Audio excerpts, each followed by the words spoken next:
നീ കല്യാണം കഴിക്കാൻ പോവുക. ചിലർക്കൊരു വലിയ കുഴപ്പമുണ്ട്.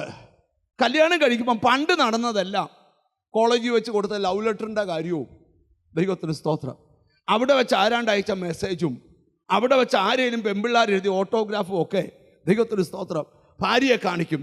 ഇത് സുമതി എഴുതി തന്നതാ, ഇത് സുജാത എഴുതി തന്നതാ, ഇത് സൂസമ്മ എഴുതി തന്നതാ. ഇതെല്ലാം കൂടെ കാണിച്ചോണ്ടാ കുടുംബജീവിതം തുടങ്ങുന്നത്. മൂന്നിൻ്റെ അന്ന് നിനക്കൊരു മെസ്സേജ് വരുമ്പം ഭാര്യ പ്രശ്നം തുടങ്ങും. സുജാതയാണോ സൂസമ്മയാണോ എന്ന ചോദ്യം ഉണ്ടാകും. അതുകൊണ്ട് ഞാൻ തുടക്കത്തിലേ പറയുക, ദൈവത്തിന് സ്തോത്രം, മറക്കാനുള്ള കൃപയ്ക്ക് വേണ്ടി പ്രാർത്ഥിക്കണം. എല്ലാം എന്ത് ചെയ്യണം? മറക്കണം. മറക്കാത്തവരുടെ ജീവിതത്തിൽ വലിയ പരാജയമാണ്. പുതിയ നിയമത്തിൽ ഒരു വാക്യമുണ്ട്, ലോത്തിൻ്റെ ഭാര്യയെ ഓർത്തുകൊള്ളുവിൻ. എന്നാ ലോത്തിൻ്റെ ഭാര്യയെ ഓർക്കാൻ ഇതിന് മാത്രം വലിയ സംഭവം? സ്തോത്രം. ലോത്തിൻ്റെ ഭാര്യ ഓർക്കാൻ കാരണമുണ്ട്. സർവശക്തനായ ദൈവം പറഞ്ഞിട്ടുള്ളൊരു കാര്യമുണ്ട്. സ്തോത്രം.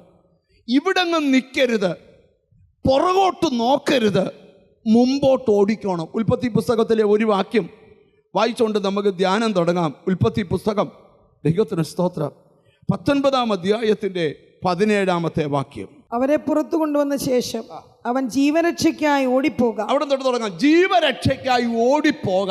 പുറകോട്ട് നോക്കരുത്, പുറകോട്ട് നോക്കരുത്. ഈ പ്രദേശത്ത് നിൽക്കുകയും വരും. അത്രയും വേണ്ട. പുറകോട്ട് നോക്കരുത്, ജീവരക്ഷയ്ക്കായി ഓടിപ്പോക, പുറകോട്ട് നോക്കരുത്.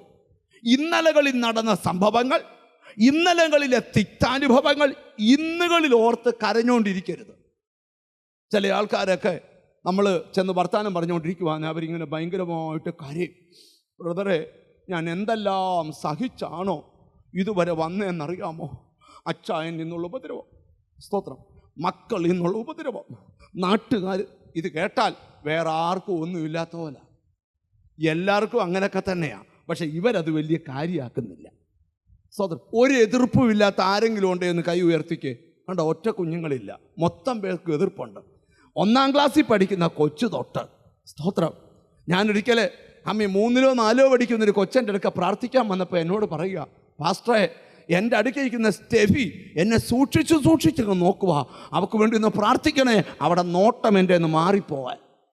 കണ്ടോ, 3-ാം ക്ലാസ്സിൽ പഠിക്കുന്ന കൊച്ചിന് തൊട്ടപ്പുറത്തിരിക്കുന്ന സ്റ്റെഫിയുടെ നോട്ടം പ്രാർത്ഥിക്കാൻ എന്നെ ഏൽപ്പിക്കുക. സ്തോത്രം, സ്തോത്രം. 84 വയസ്സുള്ള ഒരു അപ്പച്ചൻ എൻ്റെ അടുക്ക പ്രാർത്ഥിക്കാൻ വന്നപ്പോൾ പുള്ളി പറയുക, 10-ാം ക്ലാസ്സിൽ തോറ്റതാ ഇപ്പോഴും എൻ്റെ വിഷമം. എടാ, മരിക്കാൻ നാളെ കാത്തിരിക്കുന്ന അപ്പച്ചൻ 10ൽ തോറ്റ കാര്യം പറയണം. ഇപ്പോൾ എന്താ കാര്യം? വിഷമം പോകുന്നില്ല, മറക്കാൻ പറ്റുന്നില്ല. പുതിയ നിയമത്തിലെ വാക്യമാ, ലോത്തിൻ്റെ ഭാര്യയെ സ്തോത്രം. ലോത്ത് ഇറങ്ങാൻ ലേറ്റ് ആയപ്പം, പൊതുവെ നിങ്ങൾ കണ്ടിട്ടില്ലയോ, സ്ത്രീകളും പുരുഷന്മാരും കൂടെ ഒരു സ്ഥലത്ത് യാത്ര പോകാൻ ഇറങ്ങിയ ലേറ്റായിട്ട് ഇറങ്ങുന്ന ആരാ? സ്ത്രീകളാണ്.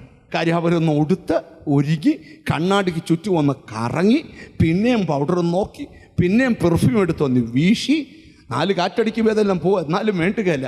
നിങ്ങൾക്ക് ഇങ്ങനെ ഒരുങ്ങി നിൽക്കുമ്പോൾ വണ്ടിയെ കയറി ഭർത്താവ് ഓണടിയാ. ഓണടിച്ച് പിന്നെ കതക് പൂട്ടാതെ വണ്ടിയെ കയറുന്നത്, അച്ചായ കതക് പൂട്ടിയോ എന്നൊരു സംശയം.